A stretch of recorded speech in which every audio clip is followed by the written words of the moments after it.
I got a call from my neighbor about a moving truck at my house while I was at work. I came home to find my parents and brother moving his family into my house without permission. You don't need that much space anyway, they said. So I called the police. This happened 8 months ago, and I'm finally ready to share the whole story. I'm a 29-year-old man working in commercial construction management, and this is hands down the most insane family drama I've ever experienced. I'm the older of two sons. My brother David, 26, has been the golden child his entire life, despite being a complete disaster. Dropped out of college twice, can't hold a job for more than 6 months, got his girlfriend Crystal pregnant at 24, and they've been leeching off our parents ever since. Meanwhile, I worked construction through high school, got my project management certification, and worked my way up to making good money managing commercial building projects. 3 years ago, I bought a 2,600 square foot renovated craftsman home in one of the best neighborhoods in the city. I put down $75,000 cash from years of saving and did most of the renovation work myself. Every nail, every tile, every bit of sweat equity was mine. The house became my sanctuary and proof of everything I'd worked for. My parents, Richard and Linda, have always been controlling. Mom believes her sons exist to fulfill her idea of family perfection.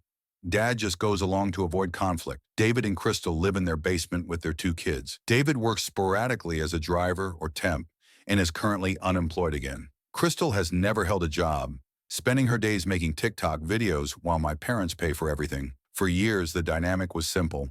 David gets endless chances. I'm expected to have my life together and help everyone else.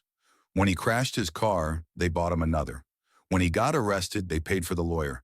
When Crystal got pregnant, they threw the baby shower. When I graduated college, I got a handshake. Then about 6 months ago, the comments about my house began. It's too big for one person. You should downsize. David's family needs more space. I brushed it off, assuming it was just talk. But it escalated. They started pushing the idea that I should move to an apartment downtown and let David's family take over my house, temporarily.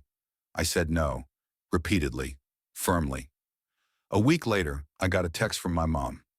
Coming by around 2 p.m. to measure the guest bedrooms. David wants to see if his furniture will fit. I called her immediately. Why would David's furniture need to fit in my house? She replied calmly, we've been discussing it.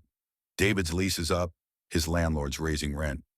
You could move to that nice apartment downtown, and David could take over the house payments. It's the right thing to do for family. I told her if anyone showed up, I'd call the police. She hung up on me. 2 weeks later, my elderly neighbor called. Alex, there's a moving truck at your house. Your parents, your brother, and a pregnant woman are carrying furniture inside. I left work immediately. When I arrived, a U-Haul was in my driveway. My parents' car was there. David's car was there. People were unloading furniture, boxes, even a refrigerator, into my home. Inside, David was hauling a mattress upstairs. Crystal sat on my couch while her kids ran around. My mom was in the middle of the chaos with a clipboard, directing like a foreman. I yelled, "What the hell is going on?" My mom smiled. Alex, you're home early. We wanted to get David settled before you got back so it wouldn't disrupt you. Get out, all of you. Now David tried reasoning. Dude, relax, Mom explained. You'll save money. We'll have space. Everyone wins. Did she explain how you're going to make a $2,950 mortgage payment on your $0 income?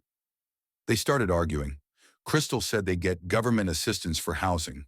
My dad called it a family arrangement. That's when I called 911. When the police arrived, they confirmed I was the homeowner and ordered everyone to leave. I changed the locks and installed security cameras that night. Then came the smear campaign. My mom called relatives, friends, even her pastor, saying I'd abandoned family.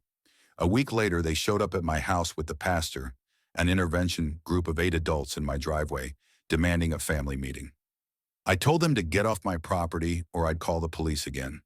They left after a shouting match, but I started digging. Something didn't add up about their desperation.